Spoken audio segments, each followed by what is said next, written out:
Hello, subscribers. I've been trying to work on my In the Beginning review series for however long that's been going on, and I've been trying to just focus on that and not refute atheists along the way, and yet they keep posting videos that just force my hand. And this next one is one that's actually been recommended for me to refute, and I've been wanting to, but I was hoping to wait until I've finished my most recent series, but my hand has been forced again. TMM. I don't know what that stands for. Terrified Munchkin Man, perhaps? I don't know. But his videos look interesting enough to look at. They're nice and short, averaging about 10 minutes. I really like that, and I definitely want to look at some of these. Like, how does he think Craig fails at defending the Kalam? If I look at that, I bet whatever argument he tries to make against Craig has already been covered by Craig in his 100 objections. I don't remember what that video was called. 100 objections that I can't believe are real or something. I don't remember how it's phrased. But anyway, I bet his arguments are probably covered in that. But what got my attention to that is something I want to respond to today is his most recent video. Creationist doesn't understand how fallacies work. And of course, he's trying to argue against Jason Lisle. I have several of Jason Lisle's books, including probably the most relevant book to this video is Discerning Truth, Exposing Errors in Evolutionary Arguments. And he covers many fallacies that evolutionists often make. Will that be what this video is about? I don't know. I haven't watched it yet. I'm going to attempt to do a reaction video again, even though I've already proven I'm not good at actually reacting. But I'm going to try and see what happens.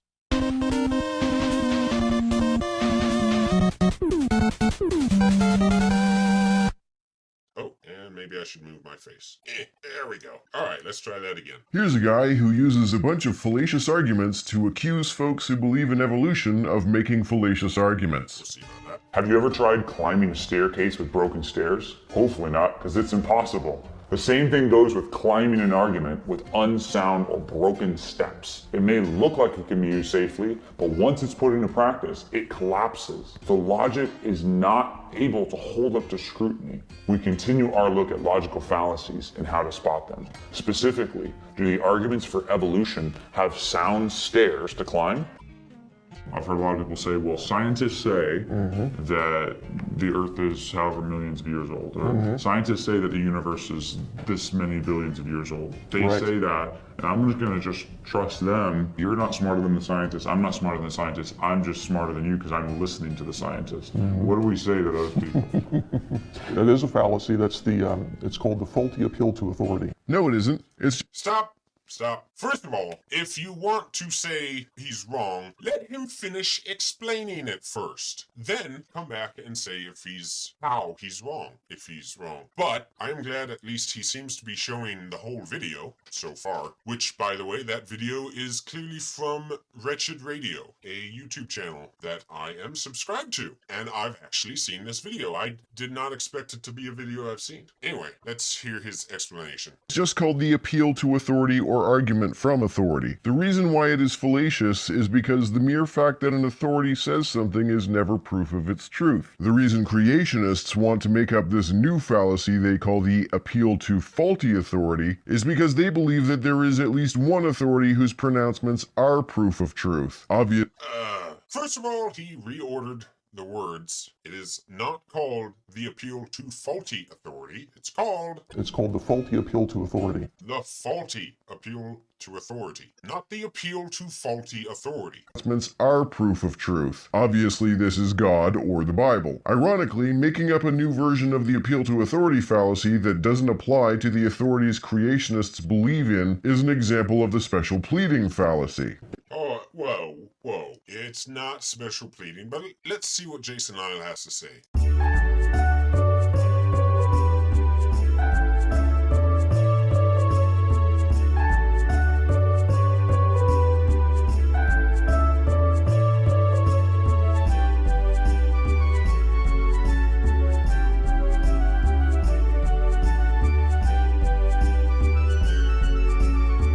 And the funny thing is, it doesn't work on me because I'm a scientist. And so when go. scientists say this, I'm like, I don't say that. I'm a scientist. Saying scientists say X is not the same as saying all scientists say X. It kind of is. It's at least implied. When we talk about stuff or matter or life or energy, do you believe that those things are eternal or that they had a beginning point? Now here's an example of a fallacy. False dichotomy. I believe that matter and energy are finite in the past, but that's not the same as a beginning point in the sense creationists tend to use the term. Creationists use that term to refer to an event in which matter and energy changed from not existing to existing. Since I don't believe that there was ever a time when neither matter nor energy existed, I don't believe that they had a beginning point in this sense. They have never not existed. I also don't believe they have existed for an infinite amount of time. Okay, but he wasn't asking you, was he? Also, you're clearly contradicting yourself. You claim matter and energy are finite in the past, but you also claim they always existed. You cannot have it both ways. That is a contradiction. So there's really no false dichotomy here. Infinite amount of time.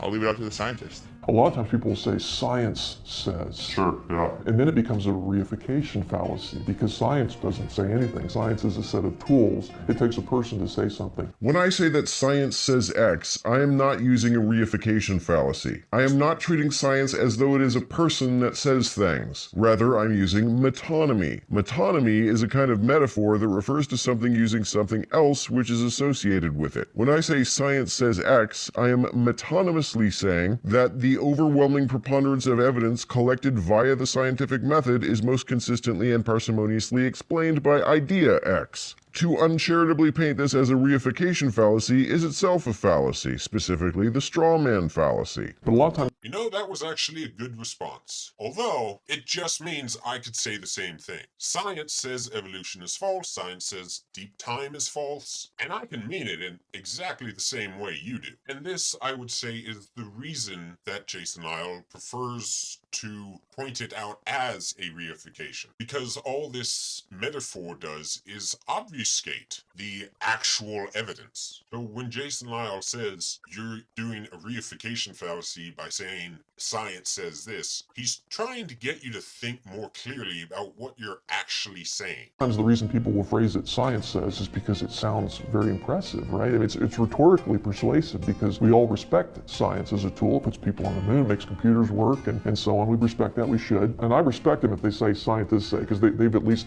taken a step in the right direction. But what I mean when I say science says X is not scientists say X. I'm saying X is the idea that is most rigorously supported by the evidence.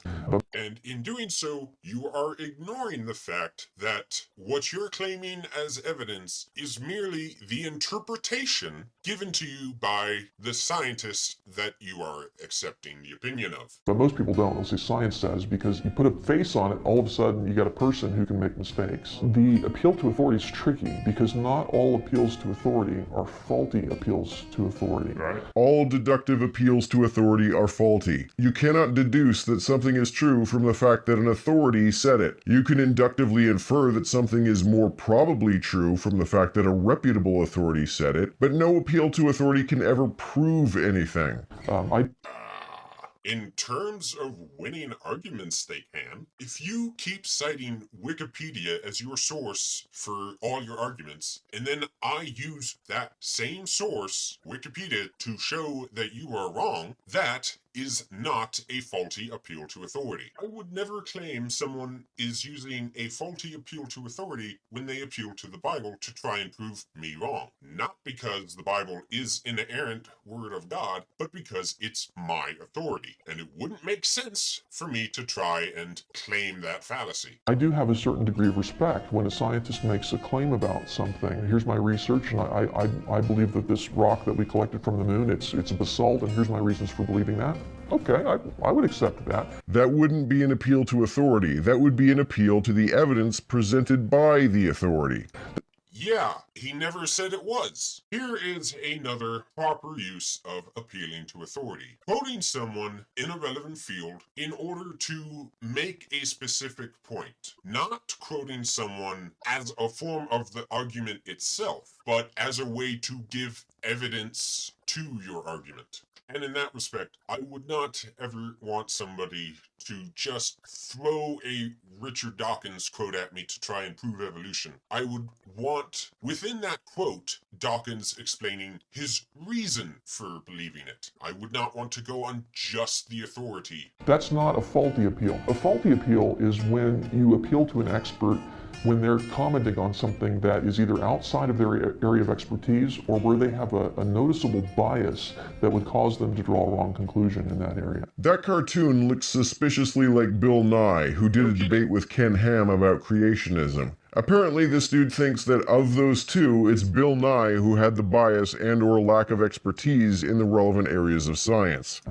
Hold on a second, let's go back. Although that is true, Bill Nye did not have expertise and he did have bias. But does that look like Ken Ham to you? That's obviously, no, that's the atheist appealing to Bill Nye. This had nothing to do with the debate between Bill Nye and Ken Ham. That debate was not mentioned at all. It is completely irrelevant. And I guess TMM just needed to break up the video and say something. So he inserts this ridiculous straw man.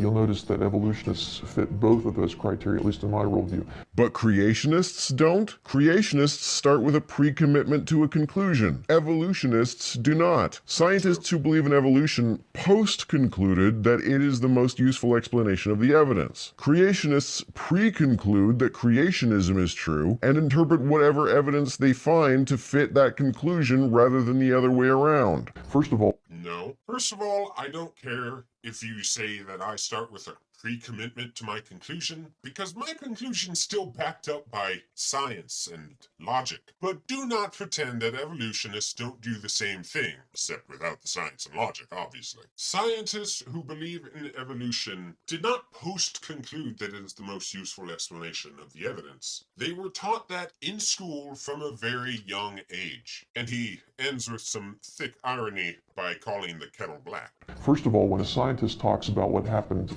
billions of years ago, he's not doing science.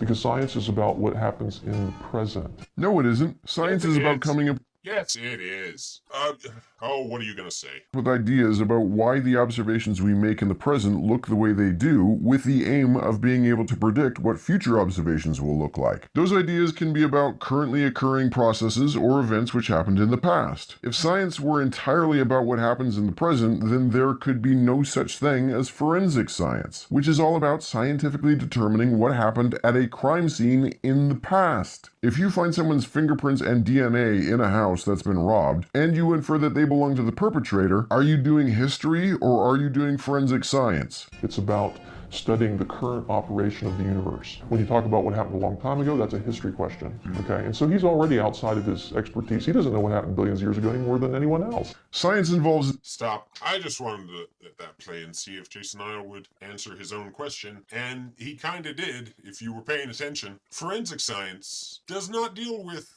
billions of years ago. It deals with recent events. One thing I'll say I like about this guy is he puts all his words on the screen, so I don't actually have to play him. I can just let you pause the video and read what he says yourself. Because this is a long one, and it just ends up begging the question about the speed of light and just sort of veers off topic a bit. History is not observable, testable, and repeatable. That is science. That is present. When you're doing forensic science, you're using methods that are repeatable to make your inferences, such as fingerprints. We have enough experience with fingerprints to know that they're all unique. So we can make an inference that such and such person was in such and such place because their fingerprints was there. And because not enough time has gone by for those fingerprints to shift.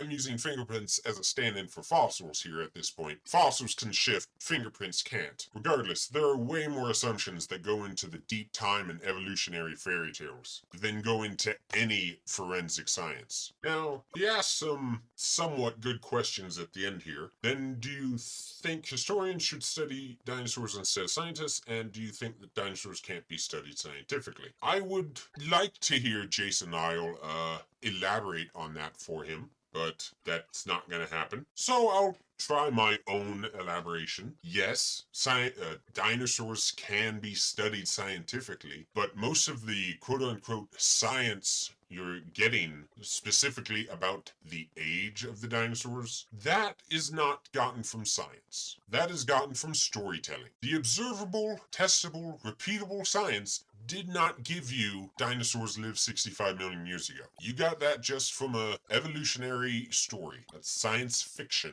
Dinosaurs can't be studied scientifically? And so you shouldn't be intimidated by scientists say what happened billions of years ago. Well, they can't even predict the weather 1 year in advance.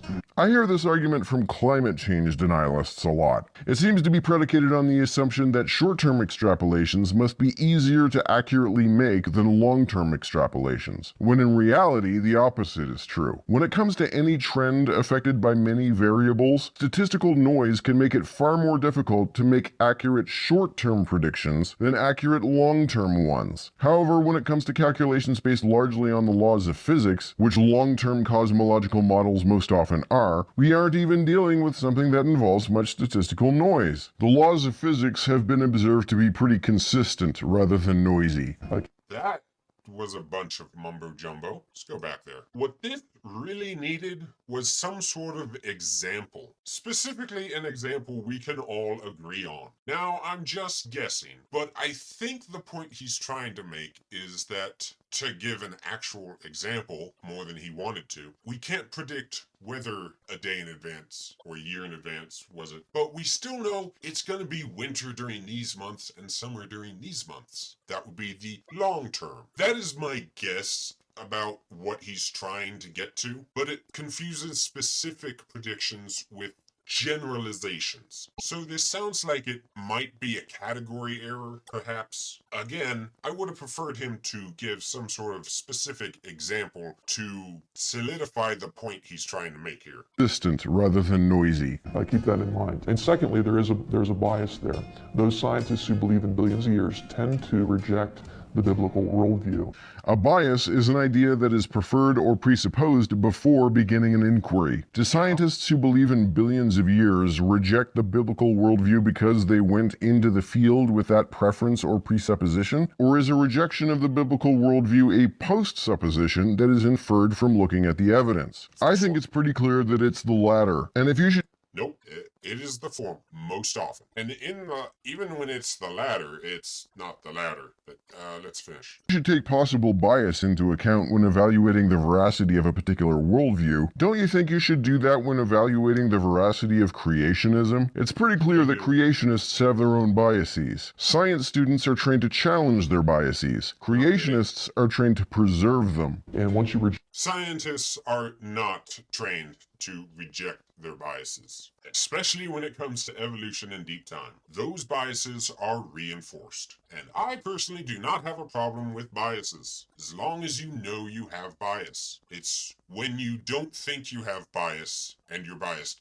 that it's a problem. Reject creation, you need the billions of years in order to have evolution and so on, in order to try and explain away the creation worldview. So that's what makes it a fallacy. I suspect that this is projection. I suspect this guy is assuming that scientists who don't believe in creationism take the same epistemic approach that he does. I think he starts with the conclusion and interprets the facts in such a way as to fit that conclusion. So he is assuming that folks who believe that the universe is billions of years old are doing the same thing. He doesn't seem to even consider the possibility that the belief that the universe is billions of years old is something inferred from observation rather than something contrived to fit with a preconceived conclusion. Oh look, there it is.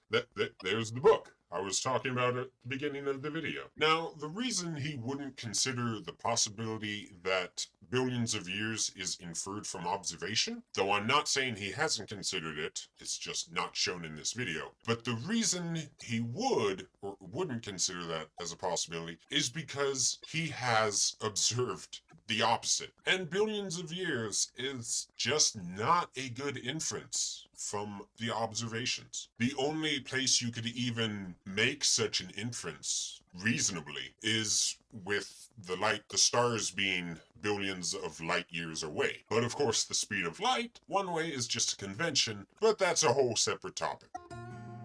There's formal fallacies. Now, formal fallacies deal with the structure of an argument. And I would say the most common formal fallacy that occurs in origins debate is the fallacy of affirming the consequent. And affirming the consequent has this form: if P, then Q, Q, therefore P. I find even scientists make this mistake, which is kind of interesting to me. So let's say my theory P predicts Q, and I do observe Q, therefore my theory is true. That would be affirming the consequent if that were an argument that scientists actually make. Ironically, this is another example of the straw man fallacy. Hold on. How many scientists do you actually know? Scientists don't say that if evidence corroborates a theory, it is therefore proven to be true. If evidence corroborates a theory or hypothesis, all that means scientifically is that the theory or hypothesis is, at least so far, useful for predicting observation. He makes this claim at the very beginning, if it were an argument that scientists actually make. Hang on a second. Therefore P. I find even scientists make this mistake. Jason said he finds scientists even make this mistake, which means he's heard or seen a scientist make this mistake. He is not saying that scientists in general make this mistake. If you want to claim this is a straw man, then tell us, who specifically is he strawmanning? Because he did not give any names. And even if scientists don't say their evidence corroborates a theory, which they might, depending on how they use the word corroborate, they'll still act as though it does. That's an easy thing to do that we've probably all done at some point. Although that the observation that your theory made a correct prediction doesn't disprove it, it doesn't prove it either. Nor does it need to. It just needs to be predictively useful, which, by the way, evolution is and creationism is. What? No, hold on. Evolution is not predictive, and creationism actually is. Because if the universe is created, then we can predict that it will be orderly and predictable. Evolution, not so much. There is no reason to believe on evolution that any of our thoughts are true. There is nothing predictively useful about evolution. Not. Because there could be other reasons why you've observed that. If it's raining outside, then the grass will be wet.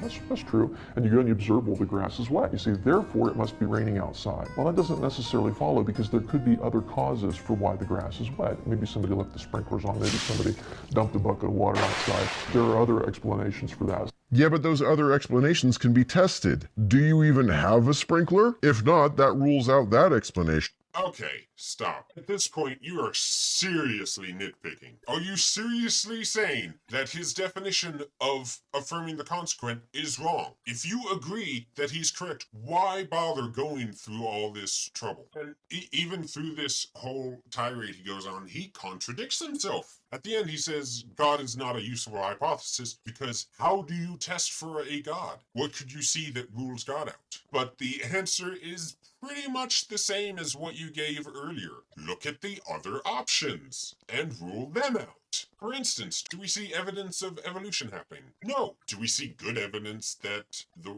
Earth is billions of years old? No. We actually see evidence to the contrary. And while even if we did, none of this would actually disprove God anyway, but the fact that evolution is proven false and deep time is proven false, that is at least more evidence for God. It's not proof of God, because that would actually be affirming the consequent, but the less explanation explanations you have for non-God, the more evidence you have for God. I hope that came out right. Sometimes evolutionists will do that, and they'll say, well, evolution predicts that we would find a hierarchy in organisms, that we would find that it's possible to organize organisms into a taxonomic tree. Now, that's true. But the fact is, I as a creationist make exactly the same prediction. I would expect that because God has instilled order into his creation, and he's told us to have dominion over the animals. We couldn't do that. If each animal were totally unique, we couldn't classify them, we couldn't study them. And so God has organized organisms into a taxonomy. But one of those hypotheses is testable and falsifiable, and the other is not. If there were no... So now he claims that evolution is falsifiable, but that's just not true. Evolutionists will not allow evolution to be falsifiable. If you come up with some evidence or reason that their current model of evolution is false, they will just change the story to something that may feasibly work, or at least appear to work. And I really don't think evolution is all that testable in this area as well. At least it certainly wasn't in Darwin's day. With DNA, we can probably test it, and of course it failed the tests. But then later on he begs the question and says, prevent the first theists from coming up with the idea of God. They did not come up with the idea of God. God spoke to them. And he asks if God's commitment to order makes it impossible for him to create radically different kinds of organisms instead of categorizable ones. And I would say, no, it doesn't make it impossible, but it does make it unreasonable. Rabbits in the Precambrian fossil. If anyone knows of rabbits in the Precambrian fossils, I suspect Wazaloo would. Check out that channel. I don't know if there is, but there are plenty of fossils that are out of sequence. And the reason that there wouldn't be anything to falsify creationism, in my mind, is the same why you can't falsify gravity, in my mind, or the existence of the moon. So is gravity falsifiable? Because I can't think of any way to falsify gravity, and yet there it is. Creationist. Cars can be organized into a taxonomy. That doesn't mean that they evolved from a common ancestor over millions of years. We know the mechanisms by which cars are produced, and we know the mechanisms of evolution. We know of no mechanism by which any intelligence produces life, certainly not a timeless, spaceless, disembodied intelligence. If there is a God who created life, how did he create it? Did he create humans by molding us out of dirt and blowing into our nostrils, like the Bible says? Did he carve a woman out of a rib? If so, how the hell does any of that work? We can explain mutation and natural selection to a high degree of detail down to the biochemical level. How do we explain mud men and rib ladies? And that's it. Okay, let's go back here. How God created is irrelevant to whether or not he did. You might as well ask, how did God create matter and energy and space? It doesn't matter how he did it. What matters is that he did it. And this first statement is really weird. We know of no mechanism by which any intelligence produces life. How is that argument supposed to work? If life can be randomly created by accident, of course intelligence will be able to produce it. That is definitely the dumbest thing he said in this video. Though to be fair to him, he has not said a lot of really dumb things. He's just been making fallacies. And the title of his video is Creationist Doesn't Understand How Fallacies Work, but that really doesn't seem to be the focus of this video. Most of the time he seems to agree with the fallacy, but then try to claim how it doesn't really apply to him, such as the Affirming the Consequent example, or the reification example. Although that one was definitely his best argument of the video, saying that Jason Lyle was just being uncharitable to the language. And luckily, since this guy writes down everything he says, it should make it pretty easy to respond to him. Maybe without even showing anything from his actual video, but just screenshots. That'll be nice. But that'll have to wait for a while. After I finish my review series of In the Beginning, I plan to reinstall Linux, because I've been having an issue with Kden Live that I want to try and resolve, and that is my last-ditch effort to try and fix it. But of course, reinstalling Linux means I've got to back up everything, and I've never done a reinstall of an OS before, so after my review of In the Beginning is done, I will be taking a bit of a hiatus for a while I do that, and maybe work on some other videos. There we go. Alright, that's it for this one.